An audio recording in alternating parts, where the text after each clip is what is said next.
Muito bem, então hoje é dia 25/6, estamos numa aula regular do componente de seminários especiais 1 do programa de pós-graduação em ensino de ciências aqui da Unipam. Esse programa é composto pelas modalidades de mestrado e doutorado, e esse componente curricular ele prevê convidados externos, onde a gente vai buscar assuntos que dialoguem com os temas de pesquisa de cada um dos nossos mestrandos. Nós temos, então, aqui no momento, alunos de mestrado do programa, do nosso PPG.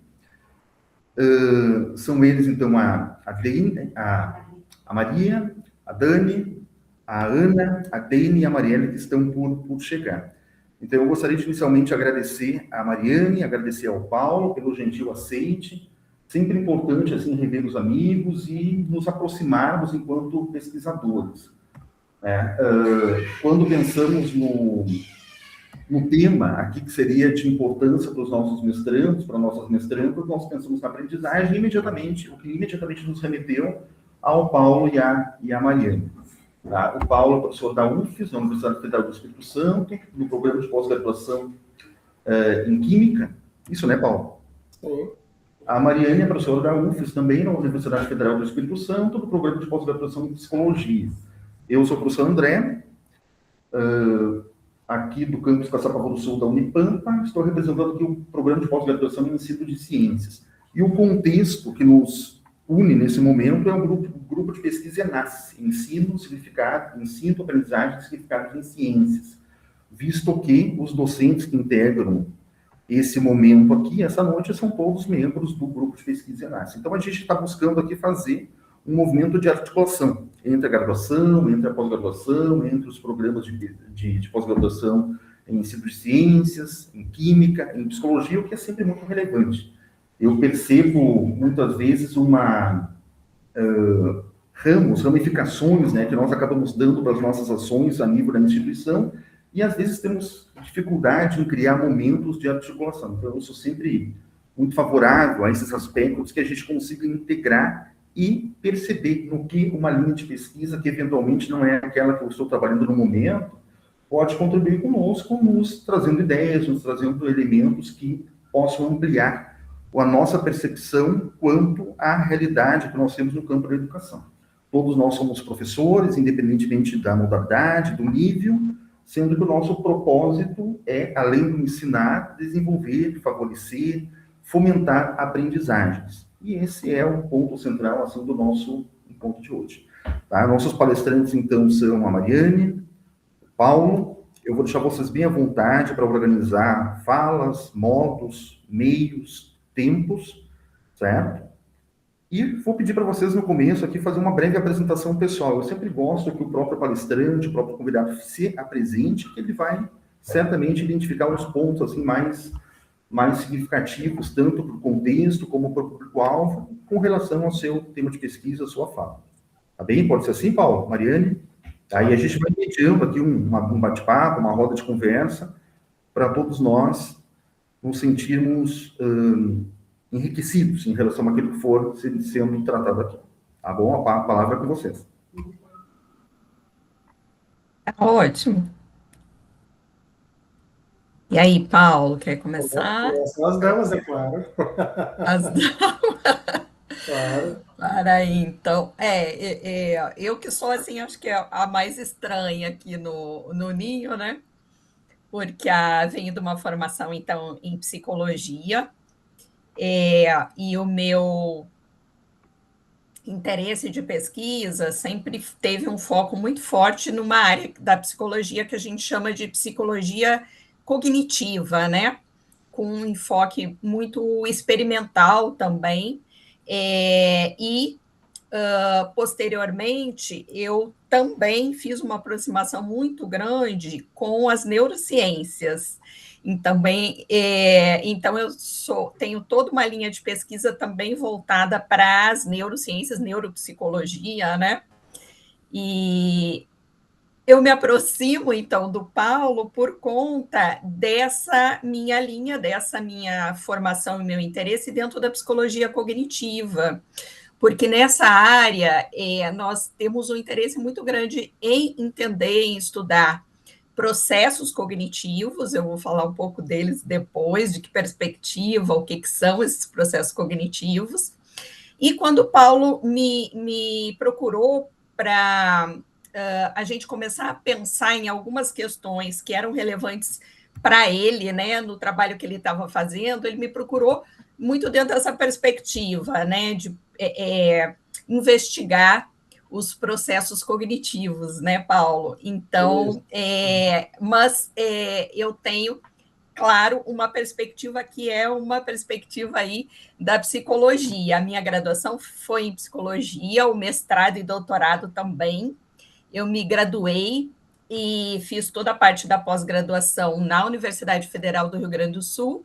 Sou gaúcha, embora vocês aí vão dizer que eu tenho sotaque de capixaba, mas é que eu estou aqui há 20 anos já no Espírito Santo, mas toda a minha formação nasci, né, e aí no Sul, em Cruz Alta, e depois fiz a minha formação em Porto Alegre, graduação, mestrado e doutorado. Assim que eu terminei o doutorado, eu fiz um concurso aqui para a UFES, né?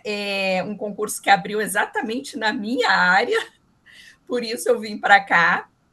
E desde então estou por aqui, né? Fiz toda a minha carreira como professora, como pesquisadora aqui na UFES. E nos encontramos aqui também, né, Paulo, há uns 4 anos, sim. Não, foi antes da pandemia, eu acho, né? Foi um pouquinho. Nós nos encontramos antes, mas nós começamos a conversar durante a pandemia. Isso. Durante a pandemia, porque Paulo também fez esse trajeto, né, de vir para lá do interior do Rio Grande do Sul, aqui em Vitória, né, aqui no Espírito Santo. Mas eu acho que sobre a minha formação é isso. Fiquem à vontade para fazer perguntas, entrar em contato. Depois eu vou deixar um e-mail aqui disponível para vocês. E, por favor, podem fazer perguntas e a gente vai conversando ao longo da apresentação. Paulo, passo para você aí. Bom, primeiro é um grande prazer, né, poder participar deste momento formativo, né? A gente sabe que essas trocas de experiência, elas sempre são importantes, assim, para a gente, né, e são importantes por vários aspectos, porque aqui nós somos um grupo que transitou pelo mesmo espaço territorial, que foi Cruz Alta, né, eu, André e Mariane, né, e nos encontramos em momentos diferentes, assim, agora a gente depois, por via da pesquisa, a gente acabamos nos encontrando aqui, no Espírito Santo, eu e Mariane, eu e o André já transitamos lá por Cruz Alta por muito tempo, né? E a minha formação é em licenciatura em Química, a mesma universidade que o André, Universidade de Cruz Alta.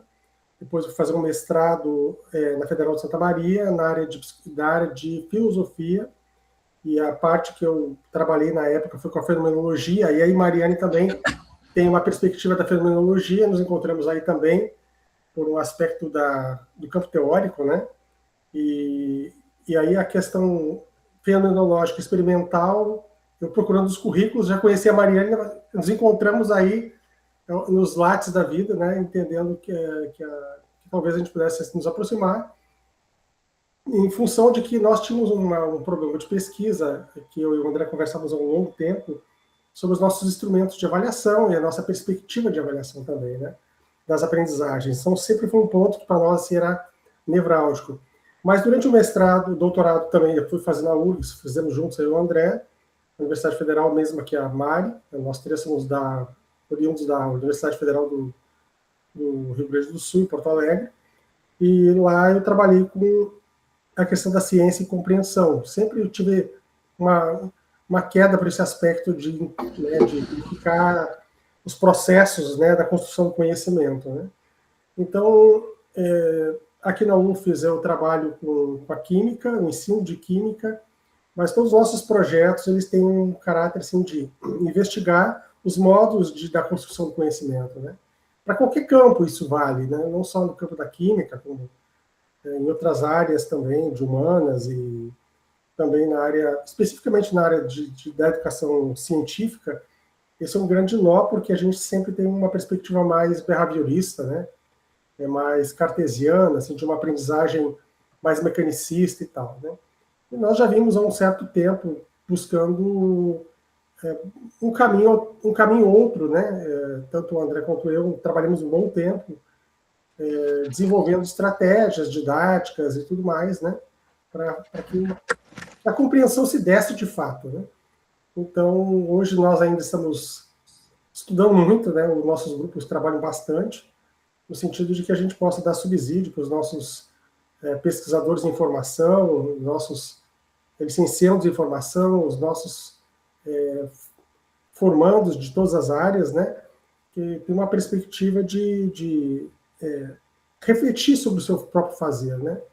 Então, nós entendemos que o processo é formativo e autoformativo. Então, como é que nós aprendemos sobre o próprio aprender, né? Então, esse é um dos pontos que a gente, assim, procura investigar essa perspectiva não só cognitiva, mas também metacognitiva. Isso a Mariana contribuiu decisivamente para o nosso grupo entender esses processos formativos, né? E, bom, ela vai falar um pouco da avaliação e a gente depois vai discorrer um pouco melhor sobre isso. Mas, assim, um grande prazer, né, voltar a dialogar com a Unipampa por todas as razões, né, inclusive afetivas, né, André? Por todas as questões que nós temos, assim, como uma família, né, que faz do pensar, não só o pensar, mas também o sentir. E está perto, né, a gente gosta disso. Então, muito obrigado, André, pelo convite. E a Maria também, minha amiga querida de todo tempo, né, que a gente estamos juntos aqui. É isso. André, está contigo. Antes de devolver a palavra para vocês, eu vou agora sim apresentar nossos mestrandos, né, para registro aqui no momento da gravação. Posicionar a câmera aqui. Então, estamos aqui com a Maria, com a Dani, com a Ana e com a Dani. Né? E também vou registrar os presentes no ambiente virtual. Quem nos acompanhou aqui nesse momento são a Jaque, a Maiara, o Márcio, a Marielle e a Mirella. Então, muito bom ter todos aqui. Tá bem? Boa noite a todos. Volta a palavra Boa noite. Mariane e Paulo, volta a palavra para vocês. Fique à vontade. Bom, a Mari vai começar falando, eu vou entrar depois para fazer uma fala mais específica. A gente já fez não fizemos um jogral especificamente. Jogral. Né? A gente fez uma divisão de responsabilidades, vamos dizer assim, né? Então, fique à vontade. Tá ótimo. Paulo, você está com a apresentação aí? Você quer você projetar? Eu estou com medo de ou prefere que eu projete aqui? Na verdade, eu não consegui localizar essa última que você que mandou. Acho que de repente você projeta, depois eu projeto. Se quiser me mandar, eu projeto para você. Aí vamos ver como é que funciona. Tá? Tá. Ai, minha internet devia estar horrível, né? Deixa eu ver se eu projeto aqui, então.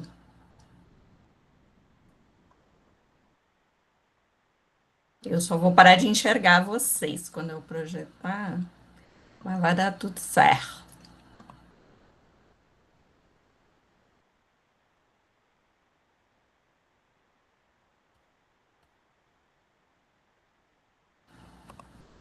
Não, tem que...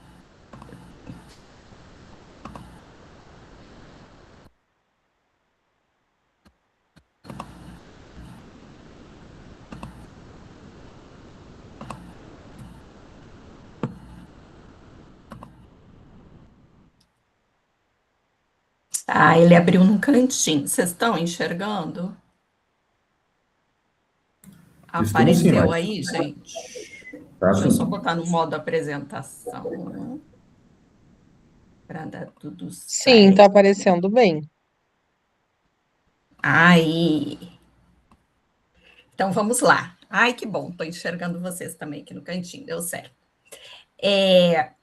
Então, o que eu, assim, primeiro queria agradecer muito o convite de André também, né? Não falei no início, mas eu acho, assim, fundamental esses eventos em que a gente consegue compartilhar, conversar com outros colegas. A gente estava conversando um pouquinho antes, né, André?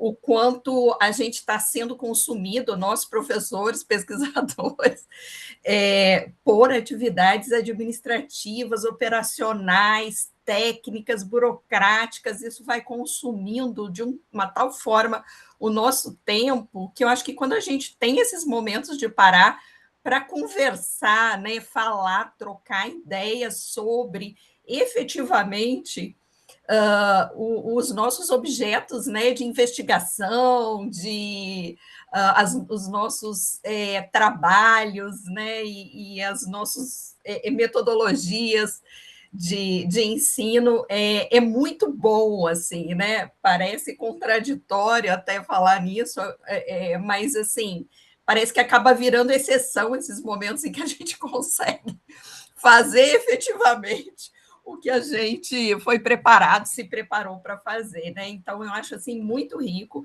E, no meu caso, eu tenho uma trajetória já de colaboração com pesquisadores, colegas, professores de outras áreas, porque eu entendo que, na minha perspectiva, assim, isso é fundamental para a gente avançar em termos da produção do conhecimento, avançar em termos da reflexão sobre os nossos objetos, né, de investigação, de pesquisa, e também de intervenção, né? Na psicologia, a gente trabalha muito também com uma perspectiva de intervenção, né, por conta obviamente, dessa conexão aí com a prática também, né, da clínica. Embora essa não seja exatamente a minha área, eu sou mais da pesquisa, mas ultimamente eu estou me aproximando muito dessa área de intervenção em psicologia clínica, no caso da neuropsicologia. Mas eu gosto muito de conversar com colegas de outras áreas. Eu tenho trabalhos em colaboração com colegas da engenharia elétrica, já tive com um colega da medicina, né? Tenho com colegas lá da automação, da neuroengenharia. Então, para mim, é sempre muito interessante tentar ver, digamos assim, os meus objetos de pesquisa, aquilo no qual eu estou interessada, de outra perspectiva. Mas é extremamente desafiador, né? Isso dá bastante trabalho, nos faz sair da nossa perspectiva, da nossa visão de mundo, né? Nos força a um trabalho de reflexão muito mais apurado, né?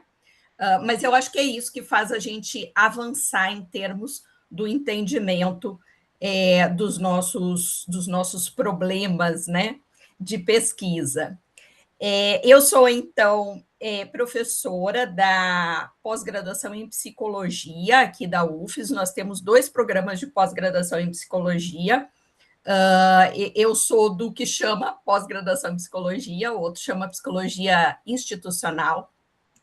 Sou professora do departamento, nosso curso de psicologia é dividido em 2 departamentos, né? Então, eu sou do departamento de psicologia social e desenvolvimento humano também, e eu coordeno o laboratório de fenomenologia experimental e cognição, tá? Não vou entrar muito em detalhes nesse nome, mas o Paulo falou que um dos nossos interesses em comum, meu e dele, é na fenomenologia, então ela é muito cara para mim, fez parte de toda a minha formação, desde a iniciação científica, e ela está no nome do meu laboratório também, todo mundo convidado lá a dar uma olhadinha no que a gente está fazendo. A gente tem uma rede social, depois eu passo para vocês também, quem quiser olhar um pouquinho. A gente começou esse ano, está estruturando ela ainda, mas já tem assim um pouco do que a gente faz, dos projetos, um resumo dos trabalhos que a gente tem feito. Bom, quando o Paulo me convida, então, tudo isso para falar para vocês, de qual é a perspectiva que eu vou falar para vocês aqui sobre aprendizagem, né? A aprendizagem em si, ela não é um tema, não faz parte, né, de uma linha específica minha de pesquisa. E quando o Paulo me convida para a gente pensar um pouquinho sobre aprendizagem, ensino, eu fiquei muito curiosa, né, para justamente poder fazer essa conexão entre aquilo que a gente vê na psicologia cognitiva, que no caso é a minha área de formação, e o que a gente pode pensar como o produto final disso numa situação aplicada, que, por exemplo, é o ensino, que é o que o Paulo me trazia. E por essa perspectiva é que eu procurei, então, me aproximar desse problema de pesquisa, né, que o Paulo trouxe, e entender, então, a aprendizagem de uma forma que pudesse fazer uma conexão entre, por exemplo, cognição ou processos cognitivos, inteligência, que era um tema que eu já estudava por conta da psicologia cognitiva, e o ensino, a perspectiva da educação, efetivamente, né? Então, até coloquei no nome aqui da minha fala, né? O que eu entendi que é o ponto onde nós chegamos. Depois você pode concordar ou discordar de mim, tá, Paulo? Você também, André. Mas eu vou tentar falar para vocês um pouquinho sobre a minha perspectiva de avaliação da aprendizagem desde esse campo cognitivista ou da psicologia cognitiva e da inteligência humana, né? Será? E essa foi a primeira pergunta que eu me fiz quando o Paulo veio me procurar, foi, será que cognição, inteligência e aprendizagem são nomes diferentes para o mesmo fenômeno? E essa parece uma pergunta simples, mas a gente foi vendo como ela é complexa, né, Paula? A gente está até agora tentando definir uma resposta para ela. E a ideia aqui é levantar com vocês, né, várias questões para vocês também nos ajudarem aí a pensar uma resposta para essa pergunta. Vamos lá. Gente, quem está controlando o tempo? Eu sou péssima de controle de tempo, tá? Deixa eu botar um relógio aqui na minha frente. 28, uns 20 minutinhos, eu acho. Não te ouvi, Paulo. Está perfeito, Mário. Oi? Está perfeito. Vocês podem ir organizando conforme vocês sentirem mais à vontade. Tá ótimo. Gente, aqui só para mostrar um pouquinho para vocês onde que a gente está, eu e Paulo, e fazer um pouquinho de inveja, né, Paulo? Essa foto grande é da da cidade onde a gente mora, Vitória, que é a capital do Espírito Santo, tá? Ela está numa perspectiva, a gente... Oi? Eu vou ficar por aqui ad infinito. Até o fim. Estamos e ficamos, né, Paulo? Uhum. Ela é uma ilha, mas ela não é uma ilha como Florianópolis, por exemplo, que é completamente recortada do continente, separada, né? Como ela, na verdade, é um arquipélago, né? O pessoal diz que é um arquipélago de, acho que, 100 e tantas ilhas, várias delas já foram totalmente anexadas, assim, ao continente, então elas foram sendo aterradas e a gente nem vê mais elas como ilhas, foram formando a cidade, né? Aqui tem uma fotinho do Teatro Universitário, não sei se aparece a minha setinha para vocês, que é da UFES, né? Um dos campos da UFES, um dos maiores, que é o principal, onde eu e Paulo estamos, né? E a primeira vista que a gente tem dele, assim, saindo da avenida que passa pela frente, uma das primeiras é o Teatro Universitário.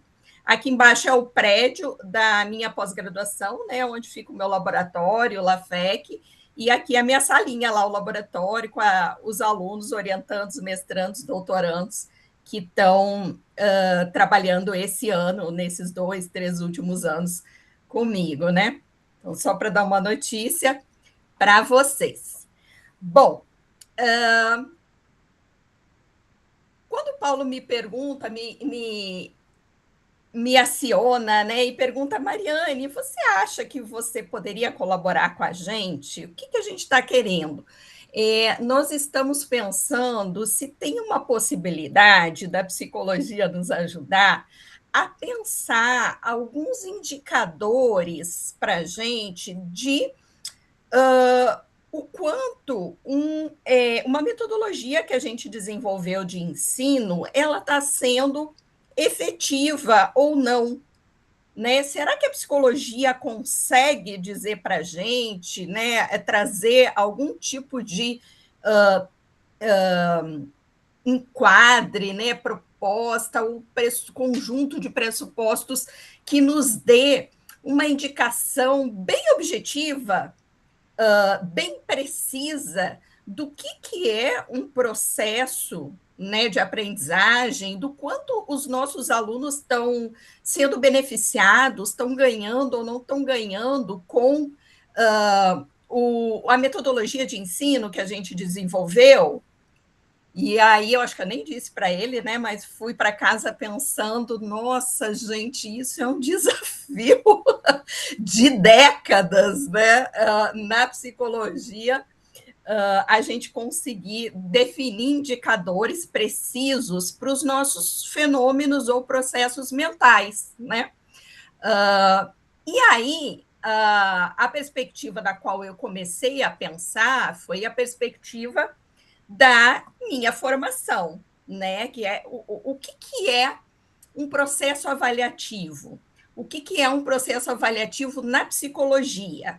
Né? E mais recentemente eu estou terminando uma especialização em neuropsicologia, né? E a gente está discutindo muito sobre a questão da avaliação neuropsicológica.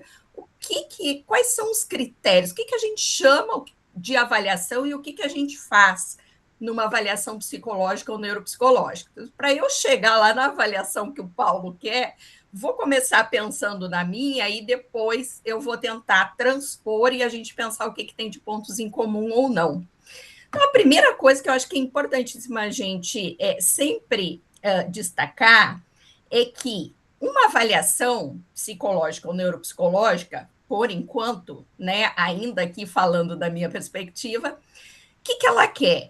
O que ela tem como objetivo? Ela pretende identificar como é que aspectos cognitivos, emocionais, comportamentais impactam a vida de uma pessoa. Falando assim, em termos bem do senso comum, quase, né? A ideia é mapear aspectos e mapear tanto dificuldades, tá? Quando uma pessoa chega, né, para um profissional da psicologia, para um psicólogo, para um neuropsicólogo pedindo uma avaliação, geralmente é uma pessoa que chega por conta de um encaminhamento que identificou alguma dificuldade, ou a própria pessoa está identificando dificuldades na vida dela com relação a alguma questão. Não que a avaliação sirva só para esses casos, tá? Uma avaliação psicológica pode ser feita com qualquer pessoa, independente dela ter uma queixa ou não, né? Mas geralmente a pessoa vai fazer por conta de identificar alguma dificuldade. E aí, um dos primeiros aspectos que a gente ressalta muito é isso, inclusive para a pessoa que vem procurar a gente. Olha, a avaliação a avaliação psicológica ou neuropsicológica, ela vai mapear, investigar, né, essa queixa que você está trazendo. Por exemplo, eu estou com um problema de memória horrível, né? Se é um adulto, ou de atenção, não consigo mais prestar atenção em nada, não consigo mais ler um livro do início ao fim. Se é uma criança, geralmente é o pai ou a mãe que vem reclamando, olha, ele não está conseguindo aprender na escola, não consegue estudar. E a primeira coisa que a gente, então, aponta é que, sim, a avaliação, ela vai investigar essa queixa, mas ela vai fazer muito mais que isso. Ela vai mapear, obviamente, se existem dificuldades, e a gente aí vai dizer que dificuldades seriam essas, mas especialmente a gente quer identificar potencialidades. No caso de uma criança, então, isso é fundamental. Não se faz avaliação psicológica ou neuropsicológica sem você identificar as potencialidades daquela criança, daquele adolescente, adulto, idoso. Se vocês já fizeram ou já receberam algum tipo de laudo, relatório de avaliação psicológica, neuropsicológica, sem as potencialidades, rasguem, joguem fora e nunca mais vão nesse profissional, tá? Porque a pessoa não fez direito. Então, é identificar potencialidades. Por quê? Porque são as potencialidades que vão permitir a gente traçar um plano de intervenção para conseguir contornar, atenuar ou até reabilitar essas queixas, essas dificuldades ou essas limitações que eventualmente a gente consiga identificar, tá? Então, primeiro ponto colocado sobre o que é a avaliação. Segundo ponto importantíssimo quando a gente pensa em avaliação, psicológica ou neuropsicológica, estou aqui ainda dentro da minha área, tá? Importantíssimo a gente fazer uma diferenciação entre dois enfoques que vão estar sempre presentes naquilo que a gente chama de avaliação. Um é o enfoque que a gente chama de nomotético. Não sei se vocês já tiveram familiaridade com essa palavra, com esse termo. Ele não é da psicologia ou da neuropsicologia, ele é, de uma forma geral, das ciências, né? O enfoque nomotético dentro da avaliação, ele diz que é importante nós sempre termos um olhar para o indivíduo que permita situar ele dentro de uma população mais geral. Então, quando a gente compara esse indivíduo, o desempenho dele, as características desse indivíduo, com a média populacional, claro, sempre tendo cuidado de comparar com outros indivíduos de mesma escolaridade, classe socioeconômica, faixa etária e uma série de outras características, a gente consegue definir o quanto essa pessoa, ela de fato está provavelmente mostrando algum prejuízo que é um prejuízo que merece uma atenção especial.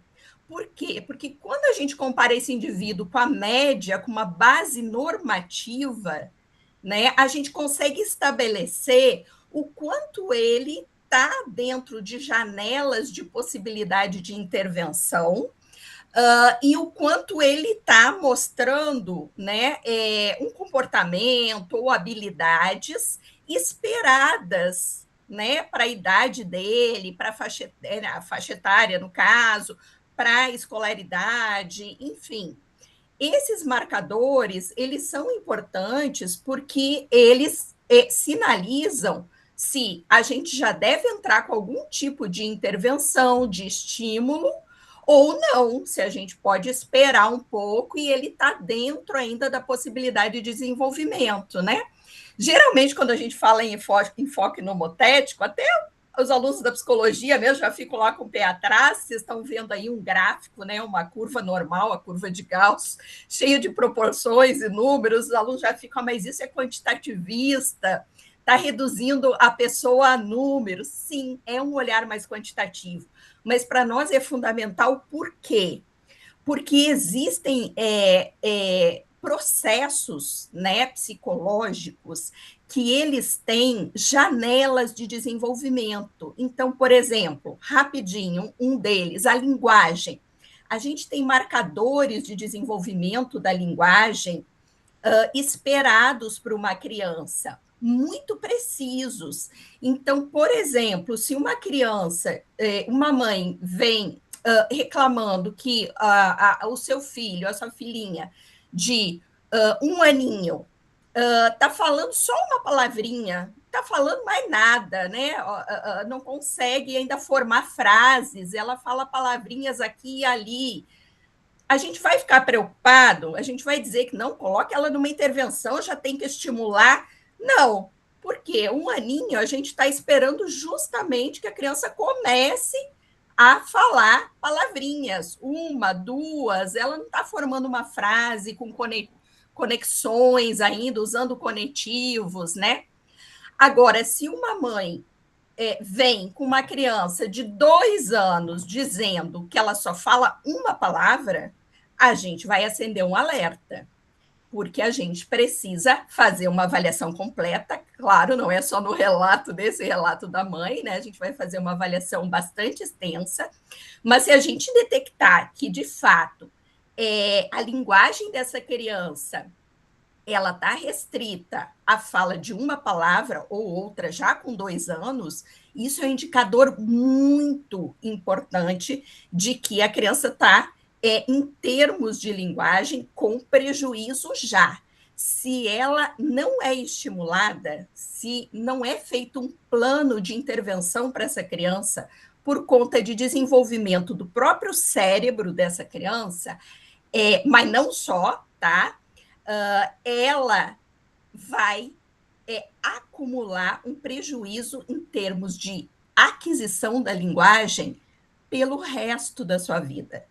E se ela não receber a estimulação na hora certa, ela vai ter dificuldade por toda a vida, e não vai ser só na linguagem, porque a linguagem vai impactar várias áreas, outras dela cognitivas, né? E provavelmente isso vai aparecer com certeza em todo o processo de aprendizagem dela. Então a gente tem a obrigação de fazer essa comparação com a população, sempre da criança com a população, né? Que é o enfoque nomotético.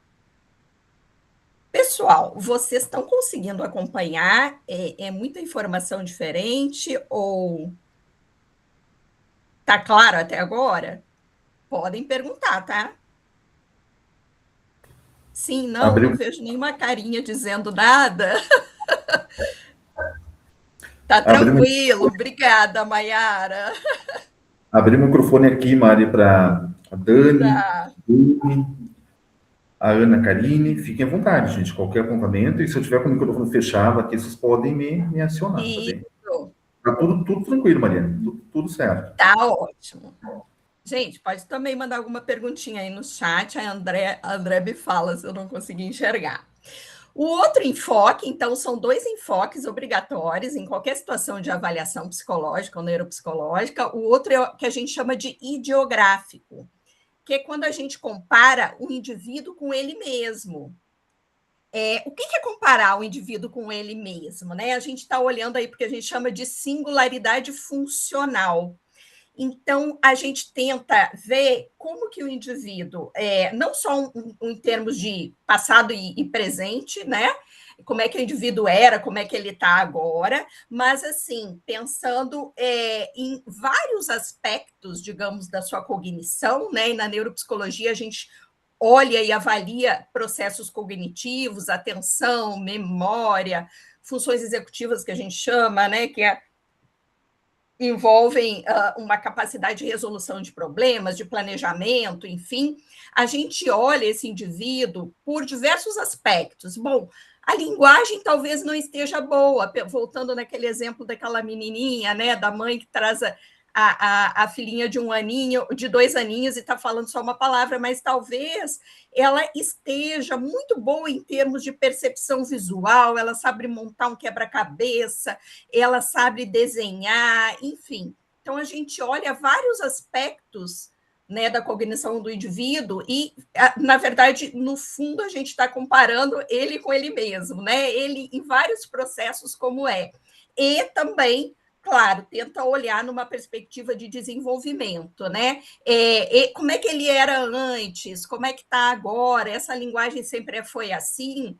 Nunca foi? Ele falava mais palavras e parou, agora está falando, ou essa menina, só uma? Ou ela, desde pequenininha, sempre começou a vocalizar mais tarde mesmo, a falar as primeiras palavrinhas, enfim.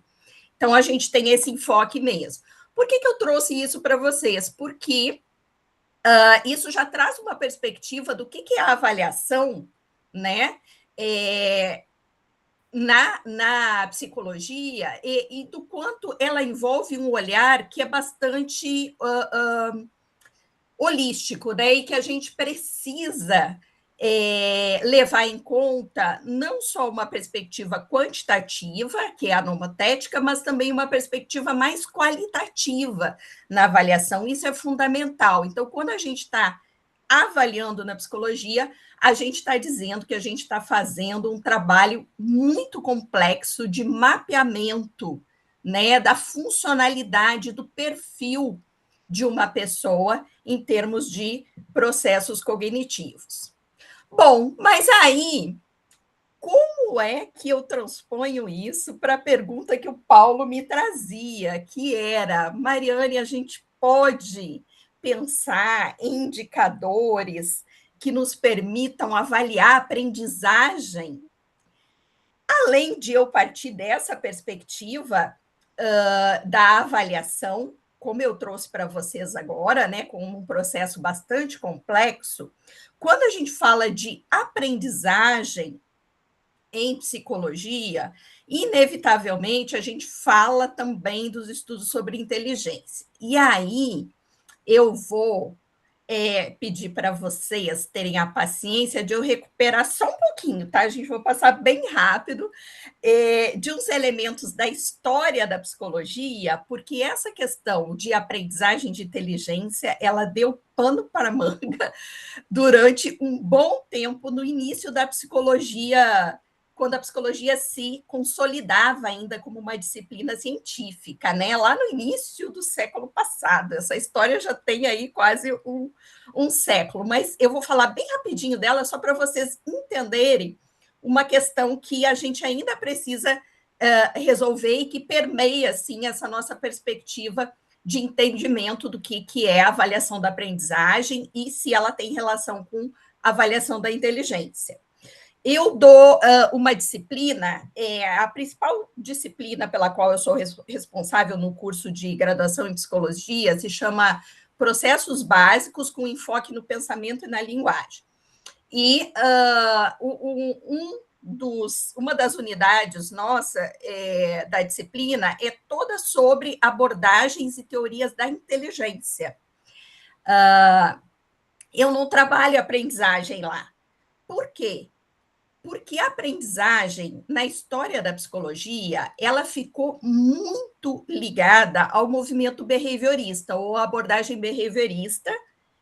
Imagino que você já tenha ouvido falar, Paulo falou já um pouquinho aí, behaviorista do inglês behavior, que é comportamento, né? A gente chama também de abordagem comportamental, comportamentalismo, e Skinner foi o principal nome, né, expoente dessa abordagem. E a aprendizagem, então, até hoje na psicologia, quando ela é abordada nessa perspectiva behaviorista ou comportamental. O que os behavioristas falam de aprendizagem? Como eles definem? Eles diziam e dizem ainda, aprendizagem é uma mudança no comportamento resultante da interação com o ambiente. A consequência disso é um segundo pressuposto, que era apenas, então, os comportamentos reflexos, sabe? Aqueles instintivos que nascem com a gente, seriam inatos. E, portanto, a nossa mente, ou a mente do ser humano, quando ele nasce, é uma tábula rasa. Ela vai ser toda desenvolvida a partir da interação com o ambiente, a partir dessas mudanças que o ambiente provoca nesse comportamento que inicialmente é reflexo e que vai se tornando cada vez mais controlado e que só são possíveis por conta da aprendizagem. Então, aprender é mudar esse comportamento a partir do meio. A consequência disso é que a inteligência, ela não entrava muito nessa equação. Ou seja, será que é preciso ser inteligente para aprender? Ou será que a gente aprende para ser inteligente? Ou aprende? Não fazia muito sentido, porque a aprendizagem é mudança no comportamento a partir da interação com o ambiente. Então, o ambiente vai determinando como o seu comportamento vai sendo moldado e essa moldagem que o próprio ambiente registra, né, ou acaba fazendo no comportamento, que é a aprendizagem. Mas, ao mesmo tempo, e Skinner ele começa a publicar lá na década de 30, 40, já tem trabalhos, né, são trabalhos anteriores, mas um dos principais na verdade, ali, década de 50, sobre a comunicação verbal, mas a abordagem toda behaviorista ela é preponderante assim nas 3 primeiras décadas do século passado.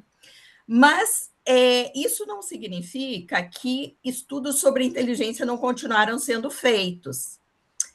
O que aconteceu é que o estudo da inteligência ele vai ser feito por uma série de pesquisadores na época interessados, então, em definir ou decidir o que era inato nessa história toda.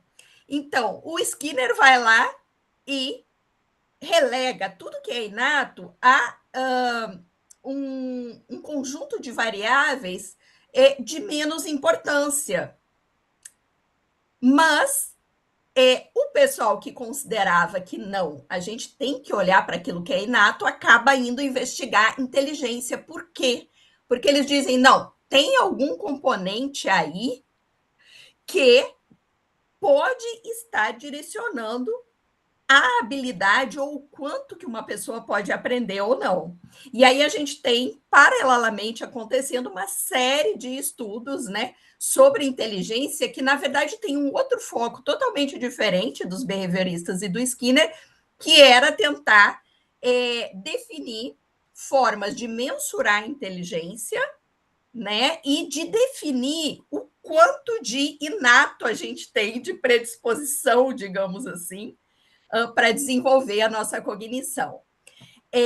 Essas perspectivas, elas instauram uma briga na psicologia que a gente levou décadas para conseguir sobrepor, né, e ultrapassar, e em algumas situações a gente ainda não conseguiu, às vezes, que é a discussão sobre o que é inato e o que é adquirido em termos dos processos psicológicos, né? Será que tudo é inato? Será que tudo é adquirido? A gente já não faz mais essa dicotomia, a gente sabe que ela não tem mais sentido, os estudos da neurociência estão aí para mostrar que a gente tem uma interação entre ambiente, né, e aquilo que é predisposição inata, que é, assim, fundamental, é essa interação que vai levando ao desenvolvimento das nossas potencialidades, mas essa briga foi bastante ferrenha no século passado, e aí lá pela década de 60 surge então essa área que a gente chama de psicologia cognitiva, que tenta trazer um meio termo para essa discussão e vai dizer, olha, quem sabe se a gente olhar para aquilo que é processo, a gente consegue levantar informações, né, ou uma série de evidências empíricas, né, mais consistentes sobre o que é, afinal de contas, a inteligência, sobre o que é a aprendizagem também. E aí é que eu me situo muito dentro dessa perspectiva, né, da psicologia cognitiva, que propõe uma abordagem cognitivista da inteligência, ou seja, nós precisamos olhar para os processos de raciocínio. Eles que conseguem, ou que vão conseguir nos dizer, então, o que é isso que a gente chama de habilidade para aprender uma informação nova, né? De diferenças entre os indivíduos, facilidade ou não para entender, resolver problemas, né?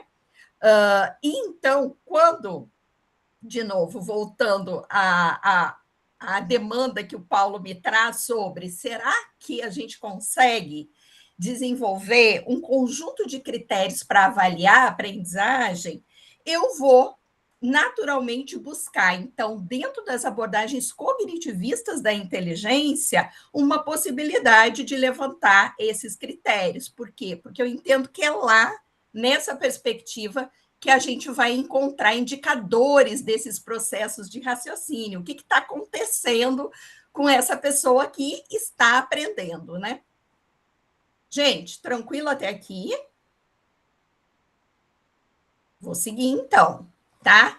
E aí eu vou falar para vocês rapidamente, cadê? Me perdi já no tempo, mas eu acho que eu consigo terminar em 10 minutos, tá ok, André?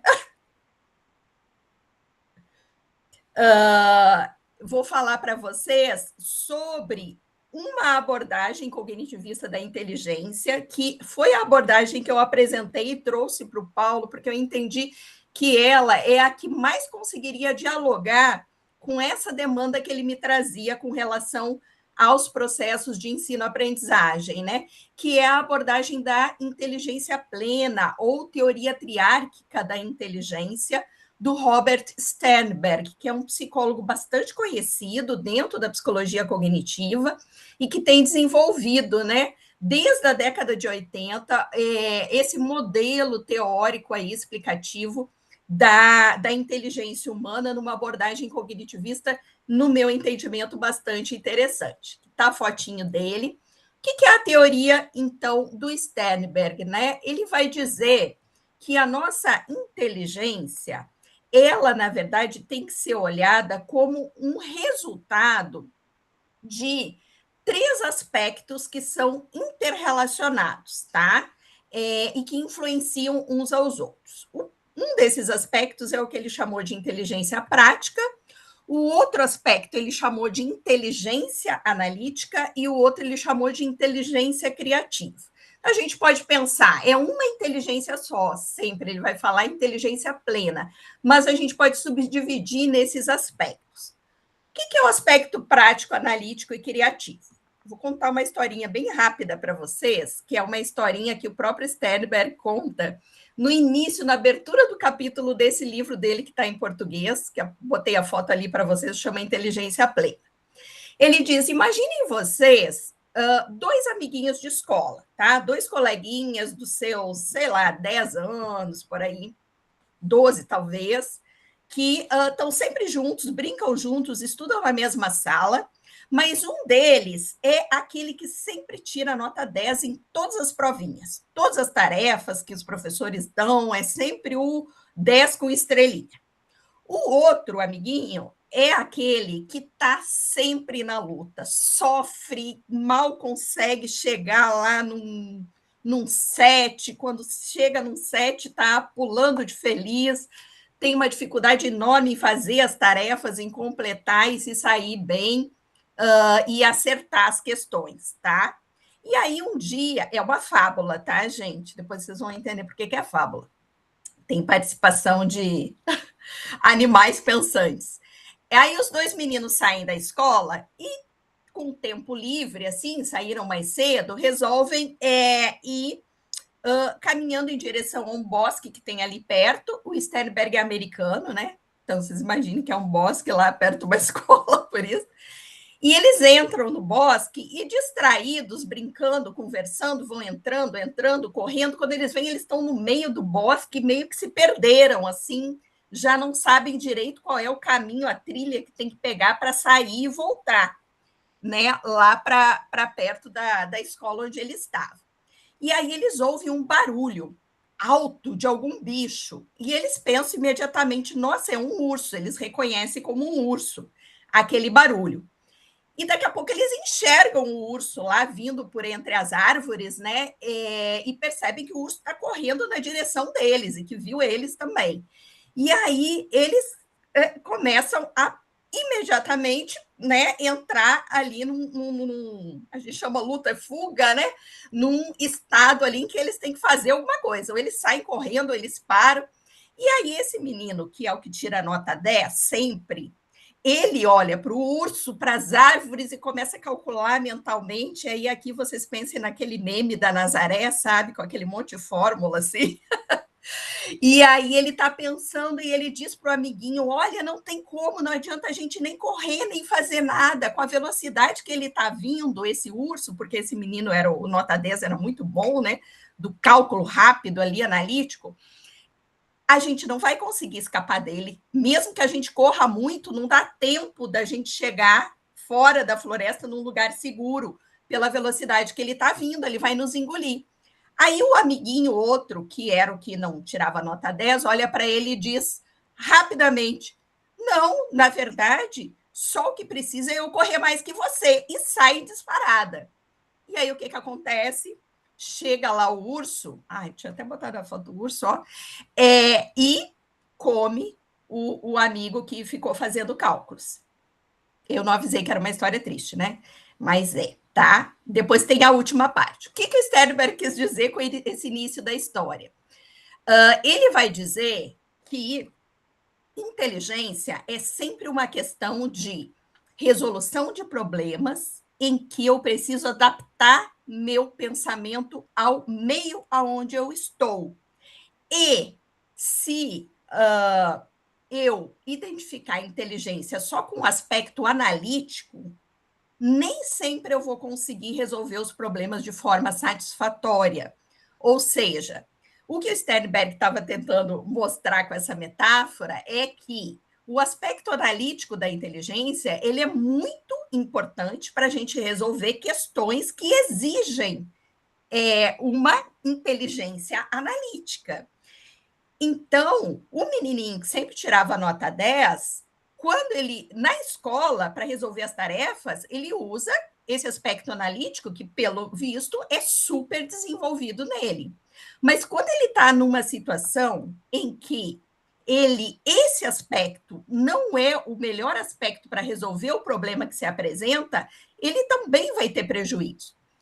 O que é o aspecto analítico? O aspecto analítico da inteligência é aquele aspecto que nos permite fazer boas análises, comparar, avaliar, né, de forma profunda e de forma bastante detalhada, precisa.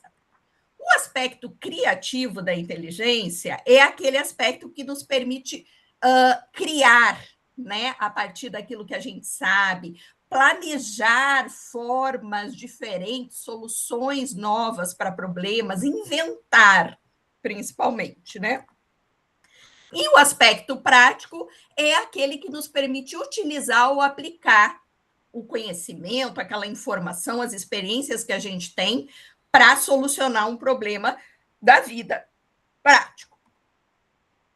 Aí, eles desenvolveram o próprio Sternberg fez muitas pesquisas, tá? Para testar esse modelo dele do que é inteligência. Tem algumas pesquisas, por exemplo, bem interessantes na área da psicologia organizacional, da psicologia do trabalho, como esse teste de desempenho do trabalho, que ele é muito interessante justamente para detectar o quê? A inteligência prática de uma pessoa no trabalho. Então, por exemplo, está pequenininho aqui, acho que vocês não conseguem ler, mas esse teste propunha uma tarefa do tipo, né, para trabalhadores numa empresa. E pedia para esses trabalhadores dizerem qual a solução que eles considerariam que seria mais adequada para aquela situação. Né? Vou ler rapidamente o problema. Uma funcionária que se reporta a um dos seus subordinados pede uma reunião com você sobre gastos, práticas de gerenciamento, provável violação, tanto das políticas da companhia quanto da lei pelo subordinado. Você está no cargo atual há apenas 1 ano, mas durante esse período não teve problemas com ele, né? Com aquela outra pessoa. Nem você, nem a sua empresa tem uma política de portas abertas, então espera-se que os funcionários levem as suas preocupações a seus supervisores imediatos antes de trazer o problema a qualquer outra pessoa. A funcionária em questão não discutiu o assunto com o supervisor por causa da natureza delicada do problema. Você, como funcionária, né, que recebeu o subordinado e a queixa, poderia fazer o quê nesse caso? Aí tem as opções de 1 a 10 aqui. Recusar-se a conversar com a funcionária, a não ser que ela primeiro discuta o assunto com o subordinado. Recebê-la, mas apenas na presença do subordinado. Tem uma que está bem interessante, cadê? Passar o problema para um assistente, enfim, tem várias possibilidades. Só para dar um exemplo para vocês do que seria esse aspecto prático da inteligência numa área, por exemplo, fora da escola, né? Que a gente também pode pensar nisso. Além disso, Sternberg também fez um conjunto de outros testes dentro do ambiente escolar, né? Para tentar pensar aí como que essas capacidades analítica, criativa e prática, elas aparecem na escola, né? Então, o que eles faziam? O Sternberg, esse aqui é um estudo que está relatado lá nesse livro do Sternberg com a Grigorenko, que foi aluna de doutorado dele, né? Eles faziam itens de múltipla escolha e itens dissertativos e davam para alunos de ensino médio responderem. E eles rodaram esse estudo em vários países diferentes, né? E o que eles viram, basicamente? Eles viram que os perfis dos alunos, eles se organizavam nessas categorias, nesses grupos aqui. Então, você tinha conjuntos de alunos com a inteligência analítica muito alta, tinha alunos com a criativa alta, tinha alunos com a prática alta, tinha alunos com equilibrada alta, que é as três, analítica, criativa e prática altas, e tinha também com equilibrada baixa, as três baixas, né?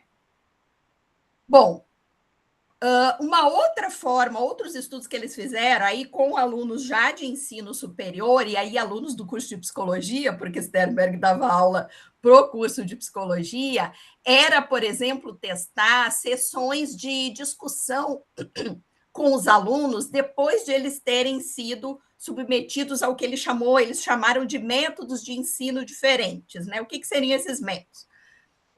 Por exemplo, era um tipo de ensino que privilegiava a memória, você memorizar a informação, decorar, lembra? A antiga decoreba. E aí, basicamente, eles apresentavam uma tarefa que os universitários, né, os estudantes de psicologia, tinham que responder a um problema que era descrever quais eram os princípios centrais de uma importante teoria de depressão. Então, depois de eles terem várias aulas sobre depressão, sobre teorias, modelos explicativos, eles recebiam essa tarefa, tá? Aulas expositivas, né, e material que eles podiam ler sobre as teorias. Outra condição, que eles chamaram de condição analítica, os alunos recebiam a tarefa que era comparar duas teorias de depressão. Então, já é um nível um pouquinho mais complexo que o da memória, né? Você tem que comparar duas teorias que você leu, ouviu falar sobre elas, assistiu à aula, mas você tem que fazer um trabalho aí analítico de comparação entre as duas. Outra situação que ele chamou de condição criativa, eles pediam para os alunos formularem a sua própria teoria de depressão. Então, depois de ter tido essas aulas, lido material sobre a depressão e as teorias, eles tinham que formular a sua própria, que não podia ser igual a nenhuma que eles leram e viram. E, finalmente, na condição prática, eles tinham que descrever como utilizar o conhecimento que eles adquiriram sobre depressão para ajudar um amigo que vem com uma queixa para eles de sintomas depressivos, por exemplo.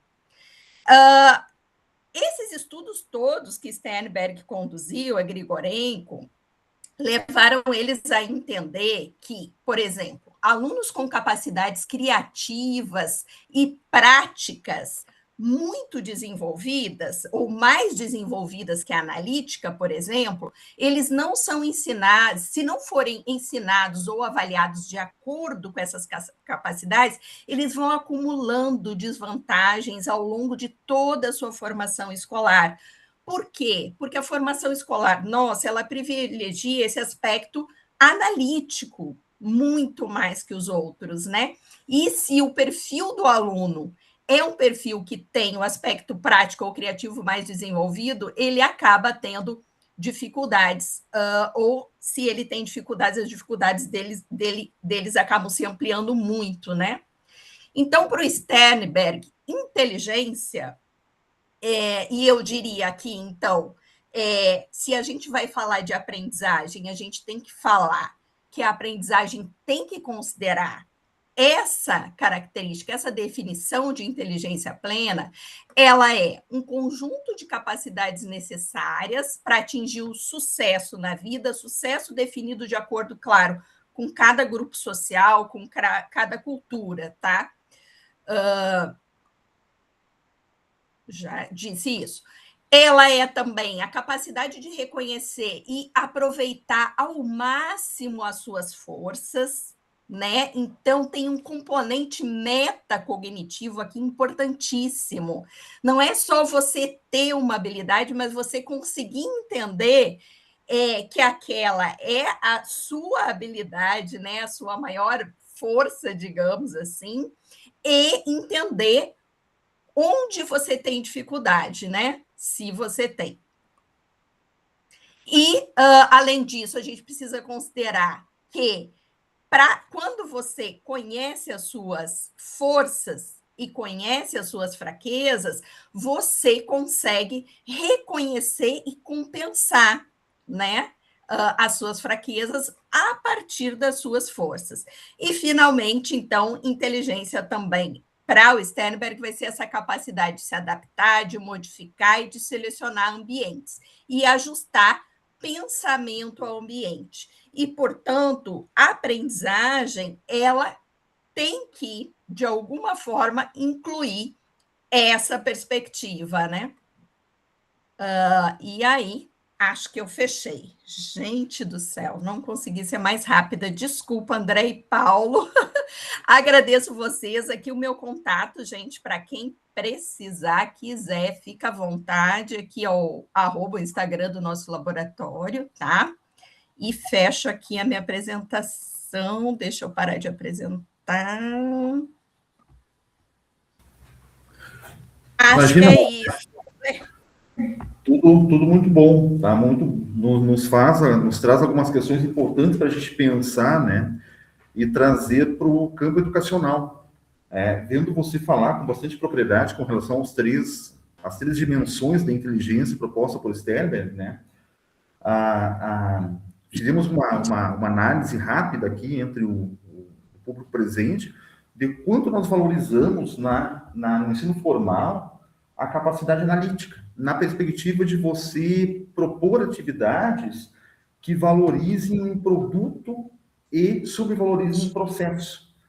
Ou seja, você já propõe algo querendo que os alunos cheguem num determinado local e você espera que esse resultado seja compatível com as expectativas do professor, que planejou a atividade, que planejou a ação. E muitas vezes, não só a capacidade criativa não é valorizada nesse tipo de encaminhamento, mas ela é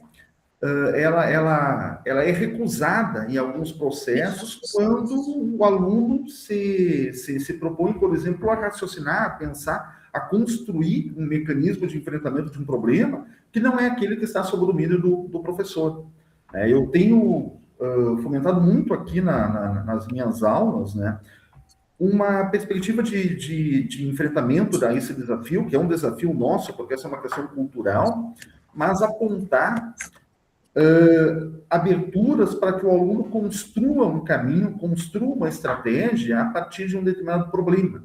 Ou seja, muito além de um resultado, muito além de um porquê, né? Mas um como foi feito. Ou seja, esse como, ele pode muitas vezes abrir possibilidade para que o aluno construa o seu próprio meio, desde que garantidas as questões de coerência científicas, obviamente, mas abrir possibilidade para que o aluno tome decisões durante um processo, durante uma atividade didática.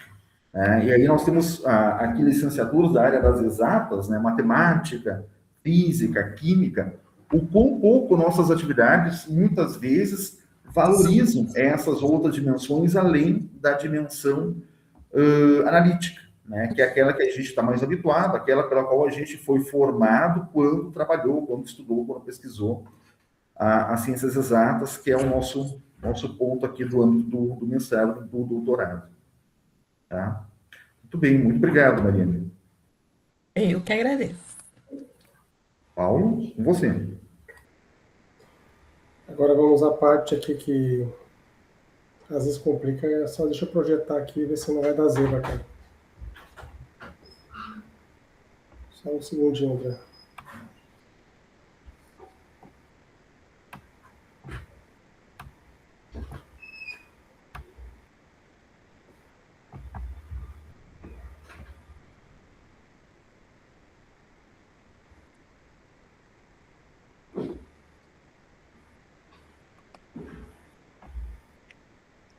Eu só vou conectar meu cabo aqui, senão agora que eu vi que meu notebook está terminando a bateria. Peraí.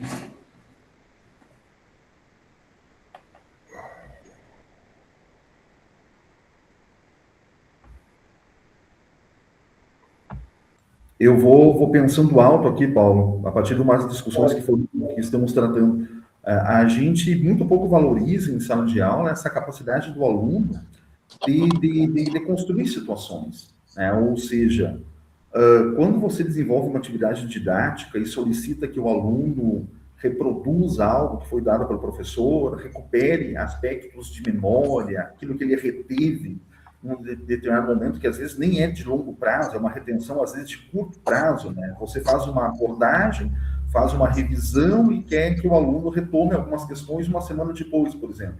A gente está recuperando uma memória muito de curto prazo, né, nessa perspectiva, e acaba não valorizando a capacidade, não valorizando por conta de não avaliar, mas não avaliamos a capacidade do aluno de processar essas informações. Então, aí é o exemplo do urso ali que a Mariane trouxe. O sujeito é capaz de recuperar muitas informações, mas dependendo do mecanismo que eu utilize para avaliar a aprendizagem do aluno, sobre essa dimensão de inteligência plena, a gente muito pouco, ou talvez inexista, em relação a estratégias que nos levem a avaliar como e em que qualidade o aluno processa essas informações. E aí entra uma questão que acaba distanciando a educação básica do mundo real. Porque no mundo real, normalmente, a pessoa não vai ser, digamos, tomar as melhores decisões na sua vida diária apenas recuperando memórias, mas ela precisa, de algum modo, processar essas informações, processar essa memória, para que, efetivamente, o resultado desse processamento leve essa pessoa a tomar algumas decisões. Então, esse é um ponto, assim, de subvalorização extrema no ambiente formal de aprendizagem. E daí você pega, por exemplo, algumas questões, mesmo avaliações formais, né, como o Enem, a Olimpíada Brasileira de Matemática, que você trouxe aqui, elas já têm uma outra perspectiva de análise. Ou seja, muito pouco interessa aquele aluno que consegue lembrar de uma nomenclatura, lembrar de um fenômeno, lembrar de uma data. Mas, em algum momento, o aluno vai ser exigido a processar, combinar, analisar, interpretar. E se isso não é trabalhar em sala de aula, aí entra a pergunta, onde isso é trabalhado? Em que momento é trabalhado? Vai ser trabalhado empiricamente no senso comum do aluno. Né? Mas daí a gente cria esse distanciamento entre a ciência, entre o ambiente formal de ensino e aquele mundo real, que é onde o aluno vive e toma suas decisões.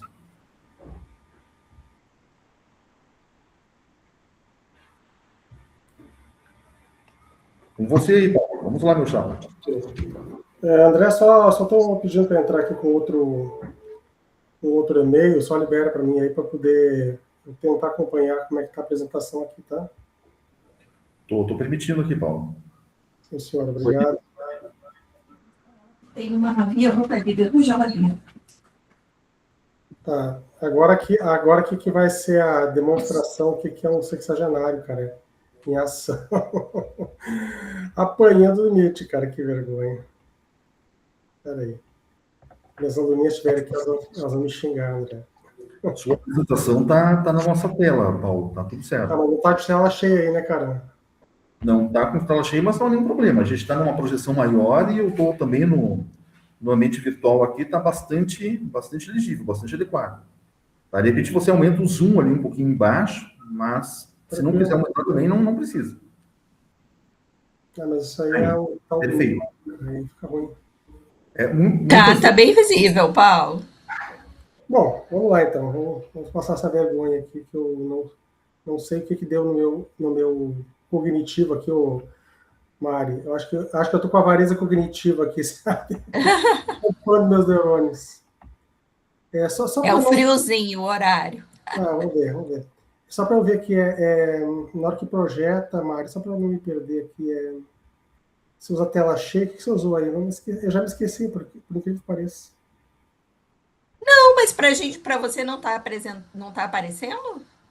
para a gente estar aparecendo tranquilo aqui. Eu acho que só ele não está no modo apresentação, então talvez modo de exibição de apresentação. Tá vendo uma. Aqui em cima tem do começo, do slide atual, modo exibição de apresentação. Acho que se você botar ali. Ele foi então. Acho que do começo, então. Vou voltar lá, ver se no do começo dá certo. Vamos lá, Mari. Mais um pouquinho.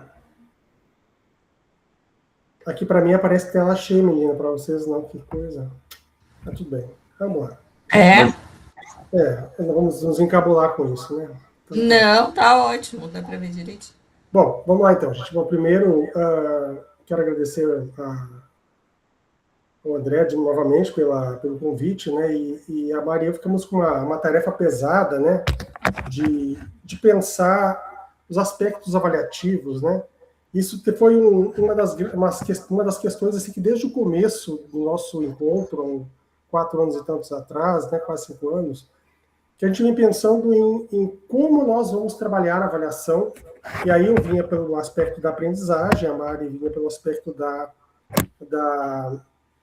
inteligência, né? Mas a gente vinha e estamos debatendo ainda o que é inteligência, o que é aprendizagem, e ainda a gente está elaborando coisas. E aí, em algum momento, a gente vai chegar a um consenso sobre isso, né? Mas, por hora, nós queremos pensar que esses indicadores avaliativos eles vão nos ajudar, nós, pesquisadores e professores, né, a compreendermos como o processo do ensinar está provocando o aluno ao aprender, né? Então, esse processo todo não é um processo simples, né? A gente sabe, e aí aprofundando nos teóricos, como Ausubel, como Vygotsky, como Sternberg também, a gente vai verificando que há um aspecto que talvez nós, professores, tenhamos uma deficiência formativa, que é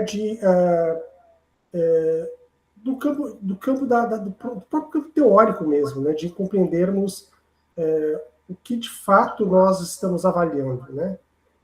E aí tem toda uma questão filosófica por trás disso, e teórica também, sobre as diferentes correntes de avaliação, né?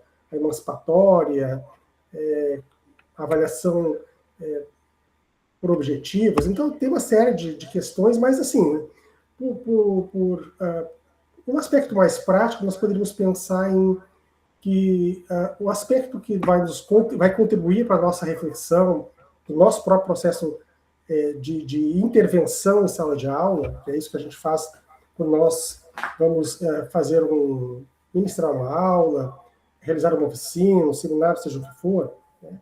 É um aspecto de que há uma ação que o professor realiza, há uma intenção nessa ação, né? E ele vai usar diferentes ferramentas didáticas, estratégias, etc. Mas nós não sabemos o que do lado de lá, ou logo ali, né? Nessa relação que se constrói entre professor e aluno, como o aluno ele vai construir essa interface com o conhecimento. Então, é um desafio que não é pequeno, é um desafio grande, né? Nós pensarmos sobre isso, mas ainda fazendo uma leitura aqui do contexto de tudo isso, eu sou da Universidade Federal do Espírito Santo, como a Mariane, e sou do Laboratório de Pesquisa e Ensino de Química, né? E aqui nós temos um grupo que nos ajudou muito, né? Esse grupo, alguns alunos, a Mariane está conosco ali também nessa foto, né? Que tem o quadro da tabela periódica aqui. Essa turma aqui é a turma que assim, trabalhou bastante conosco, né, Mário? Verificando como nós chegaríamos a uma espécie de um caminho, né? Para nós refletirmos sobre o nosso ensinar e o aprender, né, por parte do aluno. E esse grupo trabalhou muito nas leituras e na sistematização dos materiais, ainda estamos trabalhando, os instrumentos que a gente utiliza para fazer as avaliações, né? Mas vinha sempre essa grande questão como desafios, né, da avaliação, o que é avaliar, o que é avaliação, como realizar a avaliação, como verificar e demonstrar, quer dizer, há um aspecto teórico, né, por trás disso, é um aspecto metodológico e um aspecto também analítico, da análise dos resultados, né, verificados, ou seja, como a gente chega nesses resultados demonstrados, vamos dizer assim, né. Então, nesse sentido, os indicadores de avaliação que nós estamos trabalhando ainda, eles nada mais são do que rubricas, né, rubricas de avaliação, né. E aí vem uma perspectiva que, obviamente, é cognitiva, do ponto de vista da psicologia, e também educacional, do ponto de vista do nosso campo de trabalho, vamos dizer assim, né. Assim como a psicologia, ela avalia, né, as pessoas, os indivíduos, nas suas questões mais particulares, né, nós, como professores, fazemos isso também, né. Mas a nossa formação não nos permite muitas vezes, termos uma dimensão que vá além do que a gente já faz, né? Nós temos alguns instrumentos de avaliação, sim, mas como eles são organizados, esses materiais, né? Como esses instrumentos de avaliação eles são pensados, né? O que é por detrás desse instrumento do ponto de vista teórico, do ponto de vista também dos aspectos metodológicos de uma aplicação para avaliação. Tudo isso a gente vinha pensando e, bom, em síntese, esses indicadores de avaliação, essas rubricas, portanto, elas vêm investigar e mapear dificuldades e potencialidades, né? Sempre que se faz uma intervenção do ponto de vista educacional, a gente sabe que, de alguma forma, vai provocar o pensar, né? E se provocar o pensar, ele é de uma responsabilidade tal, né, que nós, professores, não recebemos essa instrução, né, de modo próprio, porque nós ficamos sempre no aspecto de uma didática que funcione, metodologias de ensino, processos, né, como se muitas vezes essas diferenciações, né, que visam a aprendizagem, elas de fato pudessem demonstrar que houve ali algum tipo de êxito, né?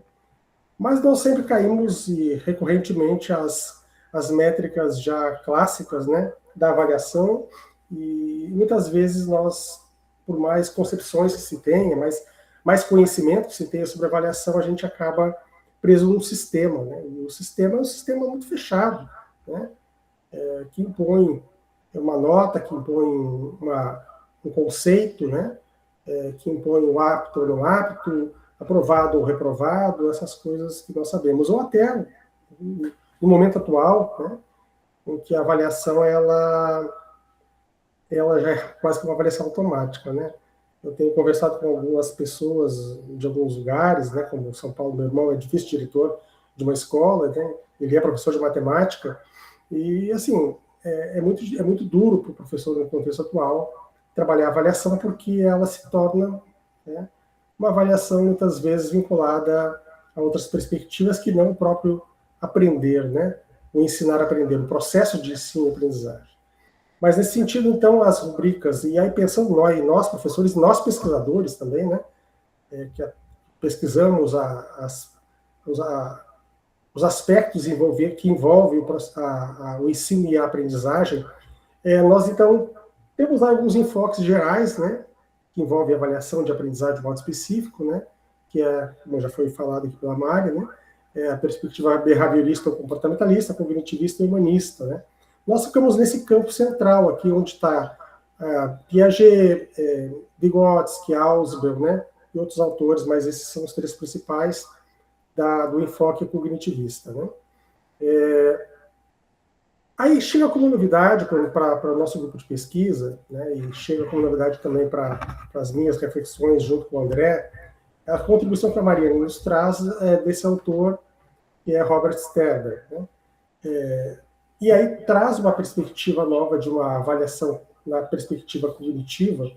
Claro que aí há toda uma construção para isso, né, mas nós vemos aí o aspecto de que esse livro especificamente de Sterber com a Grigorenko, intitulado Inteligência Plena, ensinando e incentivando a aprendizagem e a realização dos alunos, né? Essa perspectiva, ela trouxe assim, uma grande contribuição para o nosso grupo no aspecto das possibilidades futuras, né? Gente, eu tô com uma emergência aqui, eu preciso de um segundinho, André, pode ser? Claro, Paulo, no seu tempo. Eu estou numa comissão, cara, que tem que largar o edital hoje, cara. Só um segundinho, por favor, me perdoe, tá? Só um segundinho mesmo, tá? Enquanto isso, eu vou fazendo as intervenções aqui, né? Tomando o tempo de vocês. É uma discussão nossa, compartilhando aqui também, né? A questão da aprendizagem, né? Voltado para a questão da aprendizagem. Bom, um componente curricular específico sobre avaliação, né, ainda é muito imaturo. Tanto aqui como imagino nas maiores, né, quase todas as licenciaturas do país afora. Nós temos, assim, pinceladas sobre o tema da avaliação, distribuídos em alguns componentes curriculares, mesmo em cursos de licenciatura. Voltando para a questão da aprendizagem, o cenário é um pouco melhor, né, mas não tanto. Aqui nas nossas licenciaturas, nós temos um único componente curricular em todo o curso, em toda a formação, das 3.200 horas, então, da formação mínima, para tornar-se um professor, nós temos 60 horas que são destinadas exclusivamente à aprendizagem. É até uma questão assim que cabe no estudo de caso, porque a nossa matriz curricular é muito assemelhada, né, às licenciaturas Brasil afora. E com pouco nós falamos sobre aprendizagem. Esse é o ponto, né? Em 60 horas não cabe aprendizagem. Não cabe nós fazermos uma discussão com profundidade sobre aprendizagem. E, em contraponto, quando a gente busca assim, fazer uma análise documental das nossas matrizes, do nosso currículo, a gente vai identificar muitas menções ao ensino. Ensino disso, metodologias de ensino, estratégias disso, ensino de química, fundamentos para o ensino, e por aí vai, psicologia do ensino, sociologia, filosofia do ensino. Como se fôssemos... bom, isso nos leva a um entendimento de que o nosso papel como professores é ensinar. Que a nossa ação docente, a nossa prática docente, ela tem como objetivo final, terminal, o processo do ensino. E eu costumo dizer que eu trabalho a teoria da aprendizagem significativa, né? A Mari sabe. Fiz uma fala na UFES aí, se não me engano, foi sobre esse tema, né, Mari? Né? E a teoria da aprendizagem significativa é muito clara no primeiro momento em diferenciar o ensino da aprendizagem, não só com relação às ações docentes, mas com relação aos pressupostos. E um ensino desvinculado da aprendizagem, ele coloca essa ação do ensino como uma ação terminal. E é o que acontece naturalmente quando o professor desconhece teorias de aprendizagem, ou superficialmente teve contato com essas teorias no âmbito da graduação, leu um artigo, ou seja, teve uma aproximação muito rasa, muito superficial sobre o assunto. Então, isso é um cenário assim, bastante preocupante, né? Porque se o sujeito desconhece a aprendizagem, ou muito pouco conhece sobre a aprendizagem, como ele vai avaliar a aprendizagem? Se isso não é claro para esse próprio sujeito. É uma questão assim, interessante, porque a gente está falando aqui de cursos de licenciatura. Eu percebo como aprendizagem central para qualquer profissão, para qualquer graduação, mas nós estamos falando em sujeitos que estão se formando, que estão concluindo o curso com um objetivo profissional de ensinar, na perspectiva de levar os sujeitos a potencialmente aprender. Só que o desconhecimento dessa questão, dos pressupostos, das naturezas, das justificativas e das evidências, né, sobre a aprendizagem, ela leva o professor a, normalmente, avaliar o seu próprio processo de ensino. Quando tem boa vontade no fazer isso. A única teoria que eu fiz menção aqui, que nós temos específica sobre aprendizagem, é uma única componente, aqui melhor dizendo, o único componente que nós temos aqui sobre aprendizagem no âmbito do curso de 3.200 horas, é um componente que recentemente foi incorporado às matrizes, ou seja, questão de 5 anos, nós não tínhamos nenhum componente tratando exclusivamente da aprendizagem. Interessante, e a minha formação, eu compartilho a minha formação também assim, né? Na minha formação como professor, fiz um mestrado específico na área, eu fui me aprofundar em teorias de aprendizagem lá no doutorado, no momento do doutorado, o que me levou... Eu, como já era professor, já atuava em educação básica na época, me levou a gastar um bom tempo experimentando algumas questões no ambiente educacional para, a partir de várias testagens, e identificando muito empiricamente, de modo muito alongado, aquilo que fazia sentido, aquilo que não fazia sentido, aquilo que fomentava uma discussão mais qualificada, mas ingenuamente tendo em vista ali o ambiente da educação, o ambiente profissional, como um laboratório de pesquisa, sem ter essa base teórica, o que é carente nos cursos de licenciatura. Ainda hoje, mas há 20 anos, de modo muito mais acentuado. É interessante que você diz. Eu não sei, intuitivamente eu diria que talvez tenha sido uma reserva de mercado, não sei, né? No Brasil, assim, aprendizagem talvez seja da psicologia e ensino é da educação.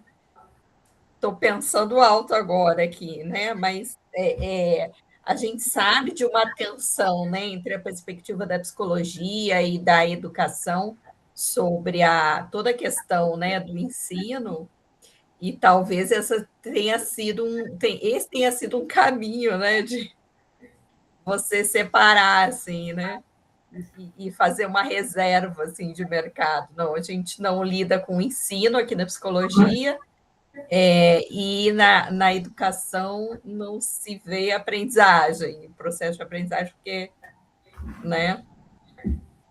Eu compartilho desse entendimento, Mário. É no momento da curricularização, no momento do fechamento daquelas caixinhas curriculares, né?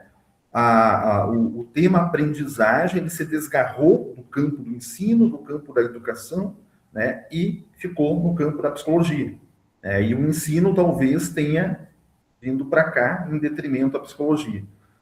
Mas fazendo uma reflexão assim de sala de aula, objetivamente de sala de aula, de alguém que esteve por muito tempo na educação básica e hoje já está há um bom tempo também no ensino superior, o quanto faz falta a um professor de sala de aula compreender mais e melhor sobre a aprendizagem para levar o seu processo de ensino a um objetivo que, em tese, é o objetivo terminal, que é desenvolver condições para que o sujeito aprenda e que esse professor se sinta confortável para avaliar essa aprendizagem. André, voltei. Desculpe pela questão aí. Nós estamos com o edital de doutorado, rapaz, aberto, e eu estou na comissão. Tem que sair hoje isso, tá? Mas eu vou tentar ser bem pragmático aqui. Mas você levantou um ponto, André, assim, que para nós foi um impasse, né? Quando eu também me senti, assim, me encontrava nessa espécie de beco sem saída, eu diria assim, né? Em relação à questão da avaliação de aprendizagem, quando nós começamos a lidar com isso na pesquisa, né? Porque até então nós não tínhamos essa, vamos dizer, essa demanda, né? Que foram apontadas nas nossas qualificações, nas defesas, né? Porque as pessoas, assim, os avaliadores das bancas, de modo geral, perguntavam, mas como nós chegávamos a um resultado para afirmar, né, que as nossas intervenções tinham produzido tais e tais resultados, né? Como nós demonstrávamos isso, né? E qual era o nosso... porque nós fazíamos avaliações do tipo análise de conteúdo, né? A gente fazia muito isso em termos de categorização daquilo que vinha, vamos dizer assim, afirmado pelos alunos, uma perspectiva mais metacognitiva e tal, né?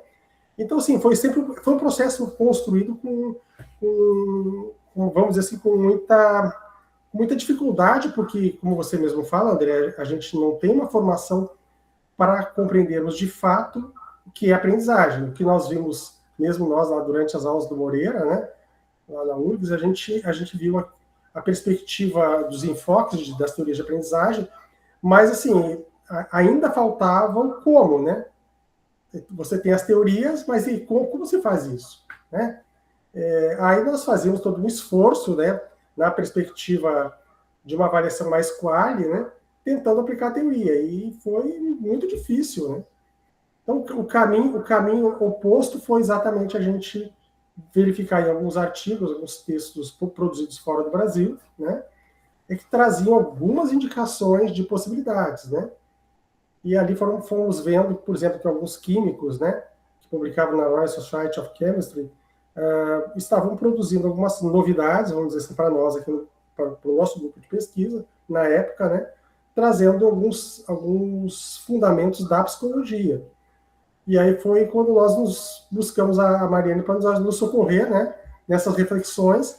Ainda não estamos com o trabalho finalizado, eu não sei nem em que momento estamos, Mari, né, nessa caminhada nossa, mas a gente está avançando, né, à medida que a gente vai também enfrentando as dificuldades do que é, de como avaliar o que é avaliar, porque como a gente pensa no instrumento, sempre, né? Aplicou o instrumento e está tudo certo. Mas daqui a pouco a gente começa a verificar que tem alguma inconsistência aqui, alguma inconsistência ali.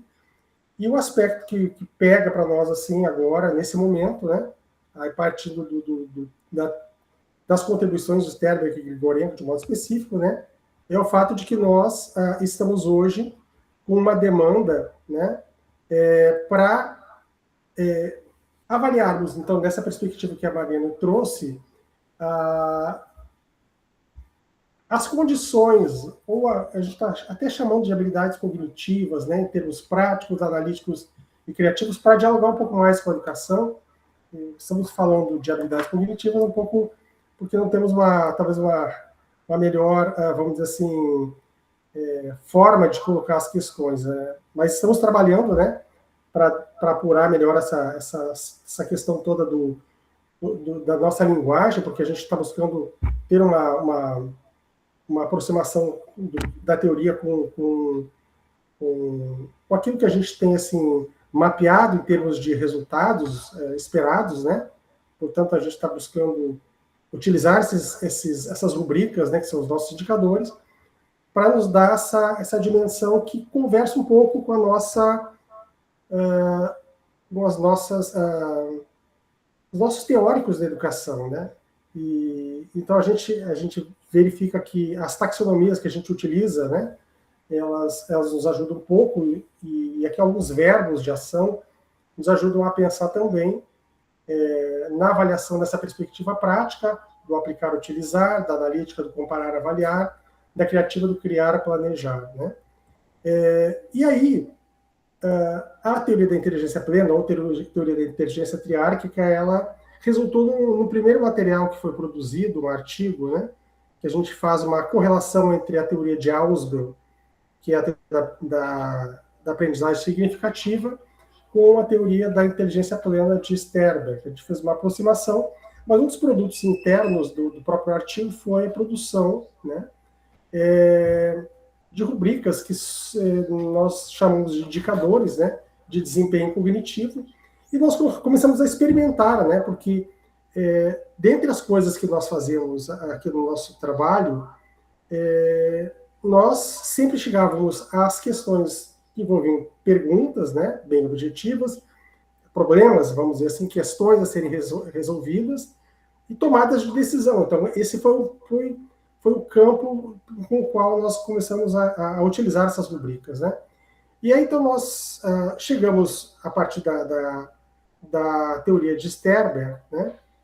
Nós chegamos a esses indicadores de desempenho cognitivos que a gente chama de DCs, né? Avaliando as habilidades cognitivas em termos de condição prática, analítica e criativa, e chegamos a 12 indicadores. Nós temos um número de outros indicadores, que são do aspecto metacognitivo, mas aqui nós temos algumas são 4 indicadores para cada condição, né, prática, analítica e criativa, que eles nos ajudam no planejamento, né, e também na avaliação de uma intervenção realizada, né.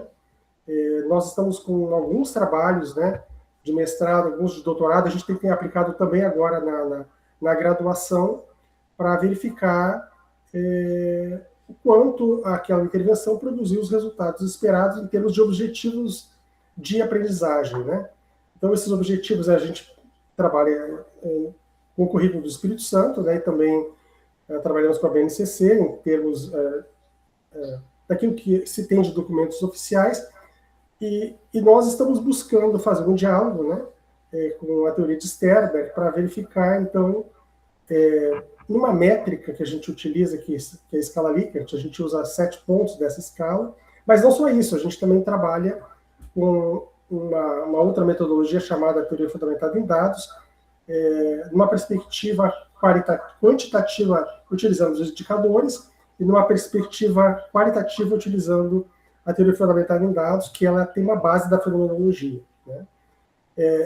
E nós trabalhamos numa perspectiva de pesquisa mista, ou seja, nós procuramos verificar se aqueles valores, né, obtidos, e aí nós trabalhamos com um pouco de testes estatísticos também, se esses testes estatísticos estão conversando com a nossa avaliação qualitativa, né, em termos da teoria fundamentada, e vice-versa. Então, a gente está vendo consistências e inconsistências, estamos ainda no processo de diminuir essa distância, né, entre aquilo que é planejado e aquilo que é resultado de uma intervenção, né? Ou seja, a gente procura, vamos dizer assim, numa primeira intervenção, fazer uma validação, numa segunda intervenção, verificar se realmente aquela ação planejada, ela deu o resultado esperado. E a gente tem encontrado alguns resultados bastante interessantes, né? E a gente está com alguns artigos publicados, né, que demonstram um pouco esses resultados terem sido exitosos, né? Mas, ao mesmo tempo, a gente ainda se mantém muito crítico em relação aos resultados obtidos, porque a gente sabe que ainda nós temos que fundamentar e vamos dizer assim, verificar aqueles pontos que ainda não foram tratados, né, do nosso trabalho, mas esses 12 indicadores, eles são bastante promissores, né, em termos de um resultado esperado para uma avaliação de aprendizagem / inteligência ou habilidades cognitivas, né? Porque a gente entende que a inteligência ela está muito com como eu vou aplicar o conhecimento, vamos dizer assim, obtido, né, a partir daquela intervenção realizada, né? E tanto para o aprender em si, como também para o ato de dar continuidade, vamos dizer assim, aquele processo do pós-intervenção, né? Então, todo esse processo ele não é um processo simples, né? A gente sabe disso, e também uma intervenção que se faça, às vezes, ela não significa que aquilo alterou, vamos dizer assim, uma das condições que o Ausubel coloca, né, que é a predisposição do aluno para aprender, que isso é uma das condições básicas, né, para o aprender, mas para nosso planejamento em termos de material potencialmente significativo, isso faz muita diferença, né? Então, a gente verificar se realmente vocês estão agora trabalhando com pesquisa, né? Aquele planejamento que você fez para aplicar, seja num plano de ensino, num dos moldes DP, seja numa sequência didática, seja uma intervenção que vai usar uma outra estratégia didática, sem problema, nós precisamos verificar o antes e o depois, né? Se essa intervenção foi efetiva, não foi efetiva, em termos de resultado esperado, né? Se atingiu os objetivos educacionais pretendidos ao tratar dos objetos do conhecimento. Então, todo esse processo, ele precisa ser pensado, né, em termos de uma aplicação a ser realizada, né? Então, há todo o processo preparatório, o processo durante a execução, a gente tem que estar muito atento a todos os pontos da aplicação e o pós-aplicação também, né, para verificarmos se realmente aqueles objetivos elencados para aquela intervenção, eles foram alcançados em que medida, né? Então, esses indicadores, eles estão registrados no artigo, o professor André depois pode disponibilizar para vocês, se ele não disponibilizou, mas ali estão demonstradas algumas aplicações que nós fizemos, né, também, que demonstram alguns aspectos desses tratados aqui na dimensão prática, analítica e criativa. Então, é para isso que a gente tem desenvolvido esses indicadores, para pensarmos o planejamento e a avaliação da intervenção realizada, né, em termos de uma aprendizagem. Há um aspecto cognitivo, obviamente aqui que os indicadores nos apontam, mas há um aspecto metacognitivo que é aquilo que, de fato, o aluno pensar o seu aprender, né? É avaliar a sua própria aprendizagem. Então, é um processo que a gente procura utilizar também como conjugado com os nossos indicadores, né? Esse processo da autorreflexão do aluno sobre as suas aprendizagens. Nós sabemos que o momento agora ele é um momento desafiador para nós professores, né? Porque há uma questão dada, né? Que nós estamos vivendo um outro momento, né? Na educação brasileira, e não só aqui, mas em outros lugares a gente vê registros também de que as dificuldades para o trabalho do professor são bastante marcados, né? E nós precisamos, de fato, estarmos prontos para essas mudanças, né? Que são mudanças sociológicas, de aspectos geracionais, sociais, sociológicas, né? Ou seja, há uma série de questões aí que envolvem todo essa nova roupagem, né, do ensino, mas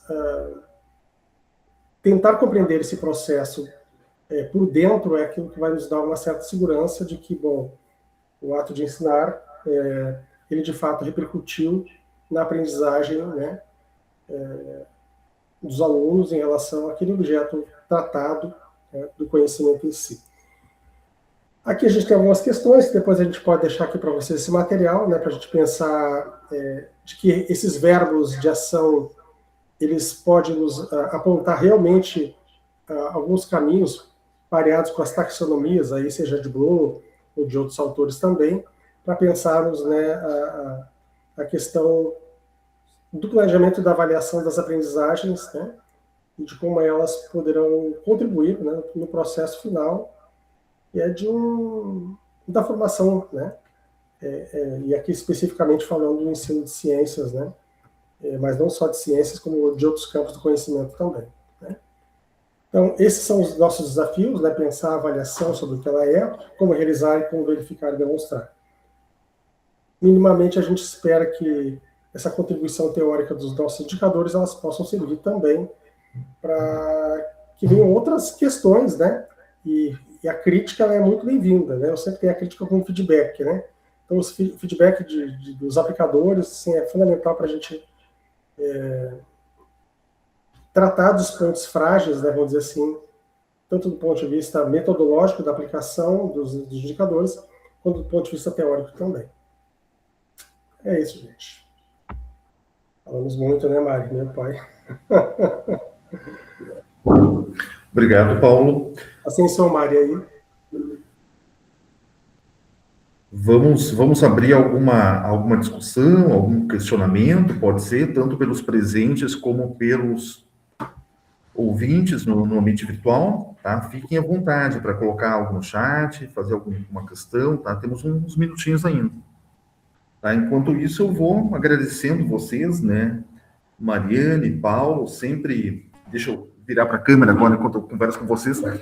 Sempre um prazer, né, vê-los. A gente acaba, muitas vezes, muito focado nas nossas leituras, as nossas escritas, né? E negligenciando um pouco questões que são tão caras ao processo do ensinar, que é aquilo que certamente mais dignifica o professor, tanto nos seus planejamentos, como nas suas mediações, e também precisamos abrir um espaço para a avaliação, né? Se nós pensarmos em 3 dimensões assim mais contundentes do processo didático-pedagógico, da nossa praxis, nós vamos ter o planejamento, a mediação e a avaliação. E acabamos percebendo que no decorrer do tempo, nós vamos cada vez menos investindo nosso tempo nesse terceiro eixo, nessa terceira dimensão que é a avaliação. Então, seminários como esses, eles sempre são muito importantes, assim, para a gente ouvir, para a gente refletir, os nossos pensamentos, as nossas construções cognitivas durante esse espaço-tempo que passamos tratando desse assunto são sempre muito caros no sentido de repercutir lá na nossa sala de aula, no nosso ambiente pedagógico, tá? Mas de minha parte tá bem. Deixa eu verificar se temos alguma questão aqui no chat. Não temos. Eu vou deixar esse material gravado, tá? Eu vou colocar no grupo, no site do grupo de pesquisa, o link para a gravação. Alguns artigos, alguns trabalhos que foram mencionados durante essa fala também eu vou deixar indicados na descrição do vídeo, tá bem? E vamos fazer o possível para nos vermos pessoalmente, né, nos próximos meses, que não sejam anos, né, Mari, Paulo? Que não sejam, né? Eu acho Vamos que organizar. mais recentemente eu estive aí na UFAS, então é o momento de recebê-los aqui. O Paulo teve aqui na Unipampa também, 2 vezes, eu acho. Então vamos montar um evento assim presencial, uma galera que está aqui no ambiente virtual também. Né? Alguns faz muito tempo que eu não vejo, certo? O caso da Maiara ali, por exemplo, que eu estou vendo o rostinho dela, mas vamos ver os momentos de aproximações, né? É sempre muito bom. Pessoal, então eu vou encerrar a gravação aqui, tudo bem? Tudo bem por todos? Vamos fazer uma fotinho, gente. Posso pedir licença para vocês para divulgar lá no Instagram do LAFEC, o evento também? Perfeito. Com o maior prazer. Agora eu estou assim, tudo eu tenho que... Os meus orientadores, professora, tira foto para a gente poder botar no... Deixa eu só posicionar a câmera aqui para que todos apareçam, tá? Só um pouquinho. Ai, gente, que vontade de tomar um chimarrão. Passa aí uma... Aqui. Vocês me dizem o que eu Ai, que ótimo esse, todo mundo encasacado. Vai ser ótimo de eu colocar lá. Gente, quem tiver encasacado, abre a câmera aí um pouquinho. Esse é o pessoal aqui hoje, Maia. Eu não vou aparecer com um chimarrão na mão. Deixa eu ver, depois eu fiz um print aqui. Vocês façam aí também, gente, que eu sou meio bem ruim de print, mas acho que ficou bem legal aqui o que eu fiz. Depois eu mando para o Paulo. Aí. Mais uma, Maia, mais uma. Todo mundo olha para a câmera lá. O Paulo é bom de tirar fotos, né, Paulo?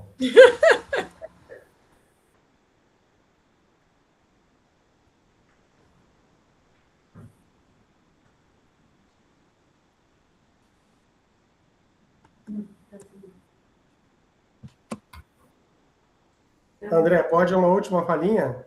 Tem que saber sem para onde olhar.